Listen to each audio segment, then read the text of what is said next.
Hello दोस्तों, मैं खेमराज आपका स्वागत करता हूं आपके अपने YouTube चैनल रेलवे की पाठशाला पे। दोस्तों, एक मैंने पोल डाला था YouTube पे कि नेक्स्ट वीडियो किस टॉपिक के ऊपर चाहिए, तो आप में से 60% लोगों ने बोला था कि सर रेलवे का जो ट्रेनिंग पीरियड होता है उसके बारे में बताइए कि रेलवे में ग्रुप डी में जो ट्रेनिंग होता है उसमें क्या क्या कराया जाता है, और स्पेशली जो ट्रैकमैन है उसका मैं आपको बताऊंगा कि ट्रैकमैन की जो ट्रेनिंग होती है उसमें क्या क्या चीजें बताई जाती हैं, कितने दिन की होती है। और ये जो टाइम होता है ना दोस्तों, ये आप मान के चलिए आपकी जिंदगी का एक बहुत महत्वपूर्ण टाइम होता है, क्योंकि दोस्तों इस टाइम में इतने सारे दोस्त बनते हैं ना, वो आप कभी नहीं भूलते हो। ट्रेनिंग टाइम में जो आपके दोस्त बनते हैं ना, अलग अलग स्टेशन में काम करने वाले, वो दोस्तों जिंदगी में कहीं नहीं मिलते हैं। ठीक है, तो चलिए मैं आपको बताता हूं। तो देखो, बेसिकली जो ट्रेनिंग होती है हर डिवीजन के अलग अलग रूल होते हैं, लेकिन हमारे 7 डेज की थी, यानी कि 1 वीक की ट्रेनिंग यहाँ पर कराई जाती है, और 1 वीक की ही ऑनलाइन कराई जाती है। हालांकि पहले ऑफलाइन कराई जाती थी, क्लासेस वगैरह लगती थी, लेकिन दोस्तों कोविड के कारण यहाँ पर ऑनलाइन कराई जा रही है। लेकिन ये कोई फिक्स नहीं होता कि कब कराई जाएंगे। जैसे हमारी है तो हमारी 7 दिन की जो सीनियर सेक्शन ऑफिस होता है ना, एसएससी ऑफिस जहाँ पे होता है वहाँ पर हो चुकी है। तो वहाँ पर बेसिकली बताते हैं कि आपको ट्रेन जो आपके ट्रैक होते हैं है ना, वहाँ पर किस तरफ चलना चाहिए, जब आप काम कर रहे हो ट्रैक पर तो किन किन चीज़ों का ध्यान रखना चाहिए। पहली सबसे इंपॉर्टेंट चीज़ होती है आपकी खुद की सेफ्टी, है ना। खुद की सेफ्टी करोगे तभी आप रेल को सेफ कर पाओगे। तो पहली चीज़ तो यही बताई जाती है कि आप खुद का ध्यान रखें, और यह बताया जाता है कि आप ट्रैक पर चलते हो तो किस दिशा में चलना चाहिए, है ना। एक डाउन साइड होती है, एक अप साइड होती है। तो जब आप काम कर रहे हो, है ना, तो किस तरफ चलना चाहिए कि ट्रेन जब आप काम कर दो, ट्रेन सामने से आ रही हो तो आपको दिखाई दे रही हो। ठीक है, इसके अलावा आपको जो भी इक्विपमेंट दिए जाते हैं, है ना, तो उनको आप ट्रैक पर नहीं छोड़ें। उसके अलावा छोटी छोटी चीजें होती हैं कि आपकी ट्रेन क्या होता है, स्लीपर क्या होते हैं, ईआरसी जो इक्विपमेंट होते हैं आपके जो ट्रैक पर लगे हुए, उनके बारे में जानकारी दी जाती है। बहुत ही अच्छा टाइम होता है दोस्तों, ज्यादा कुछ काम आपके ट्रेनिंग में, या मान के चलिए कुछ भी काम नहीं होता है। और वो ये आप मान के चलिए कि जब आप रेलवे में ज्वाइन करते हो ना, सबसे अच्छा जो टाइम है ना दोस्तों, वो आपकी ट्रेनिंग ही होती है ना। ट्रेनिंग के लिए आपको क्या करना पड़ता है, जब आप सीनियर सेक्शन ऑफिस में जाते हो तो आपको जो क्वार्टर भी रेलवे दे देता है अगर अवेलेबल होते हैं। स्पेशली रनिंग जो स्टाफ के क्वार्टर होते हैं वो अवेलेबल होते हैं हर जगह, तो वो आपको अवेलेबल करा दिए जाते हैं। उनको पता है कि नए नए कैंडिडेट आते हैं, तो रहने खाने की व्यवस्था, तो हमने भी ऐसा किया था। हम 25 के राउंड हम साथी थे, तो उनको एक जगह ही कराया गया था। 3-4 क्वार्टर हमको दे दिए गए थे, तो हमने इजीली एडजस्ट कर लिया था, है ना। तो क्योंकि हम घर से बाहर आते हैं तो बहुत सारी चीजें होती हैं दोस्तों जो एडजस्ट करनी पड़ती हैं। ठीक है, तो 7 दिन की ट्रेनिंग के बाद फिर आपको जो आपका स्टेशन है, स्पेशली आपकी जो गैंग होती है, अलग अलग स्टेशन पर अलग अलग गैंग होती है। एक गैंग में तकरीबन 15 लोग काम करते हैं, और डेली एक अलग टास्क मिलता है, उस टास्क को करना पड़ता है। तो ये जो ट्रेनिंग टाइम होता है ना दोस्तों, इसमें आपकी डेली क्या होती है, आपकी प्रेजेंट मतलब आपकी जो जैसे स्कूल में हाजिरी होती है ना, वैसे यहाँ पर आपकी प्रेजेंट लगाई जाती है।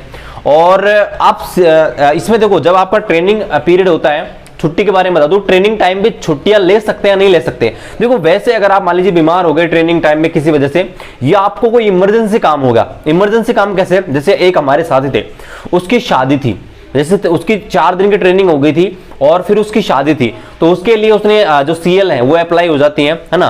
तो सीएल उन्होंने लेकर और फिर वो चले गए थे। ठीक है, तो अगर इमरजेंसी टाइम है तो आपकी ट्रेनिंग टाइम में भी आपको लीव मिल सकती है। बहुत सारे लोग पूछते हैं कि कब से छुट्टियां ले सकते हो, है ना। छुट्टियों के ऊपर एक पर्टिकुलर वीडियो बना दूंगा कि छुट्टी कैसे कैसे मिलती है, कितनी कितनी मिलती है, है ना। तो छुट्टियों का बस यही हिसाब है कि जिस दिन आप ज्वाइन करते हो, है ना, तो जब आपकी ट्रेनिंग शुरू होती है तब से आप छुट्टी ले सकते हो, है ना, लेकिन ज्यादा इमरजेंसी काम होने पर। बाकी जब आपकी गैंग ज्वाइन हो जाती है तो आप अपने जो सीएल वगैरह है सब यूज कर सकते हो, है ना, उसके लिए आपको कोई प्रॉब्लम नहीं होगी। ठीक है, क्वार्टर की मैं आपको बता दूं, क्वार्टर देखो ट्रेनिंग टाइम में तो आपको अवेलेबल कराए जाते हैं अगर अवेलेबल होते हैं तो, और बाद में अगर खाली होते हैं तो आपको दे दी जाते हैं, नहीं तो फिर खुद को व्यवस्था करनी पड़ती है। ठीक है, तो ट्रेनिंग में कुछ खास नहीं है दोस्तों, बस आपको एक प्रकार से मान लीजिए कि बस तैयार किया जाता है आपको। ग्रुप डी में कोई खास ट्रेनिंग नहीं होती है। आपको पता होगा लोको पायलट, स्टेशन मास्टर की बड़ी बड़ी ट्रेनिंग होती है कई महीनों की, लेकिन अपने को ज्यादा नहीं है क्योंकि कोई खास चीज सीखने को होती नहीं है ना, आप भी जानते हो।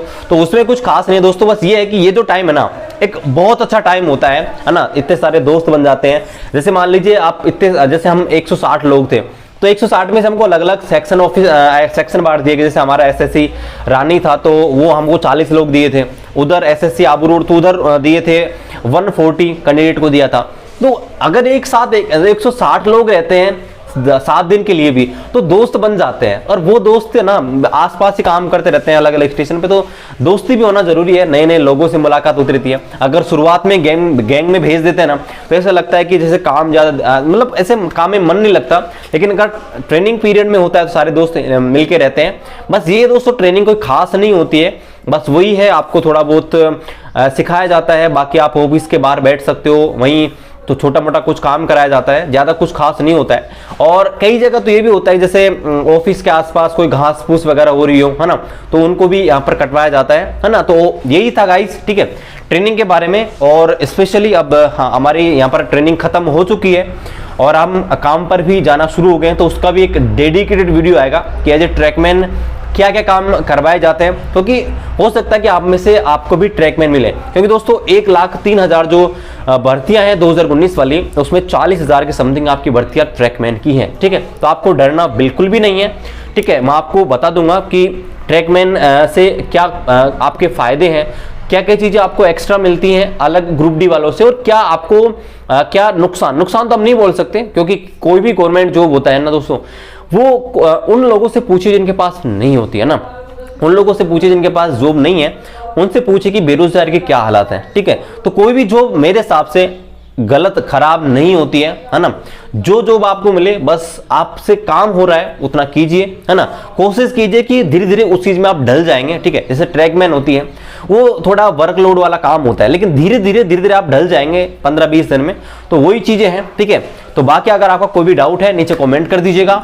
चैनल पर आप नए हैं, रेलवे भर्ती के सारे ऑथेंटिक अपडेट पाने के लिए, जानकारी प्राप्त करने के लिए चैनल को भी सब्सक्राइब कर दीजिएगा और कमेंट करके बता दीजिएगा। नेक्स्ट वीडियो तो हमारा उसके ऊपर आएगा कि रेलवे में एज ए ट्रैकमैन क्या काम होता है और लाइफ ऑफ ए ट्रैकमैन, ठीक है। तो मिलते हैं गाइस अगले वीडियो में, तब तक जय हिंद, वंदे मातरम।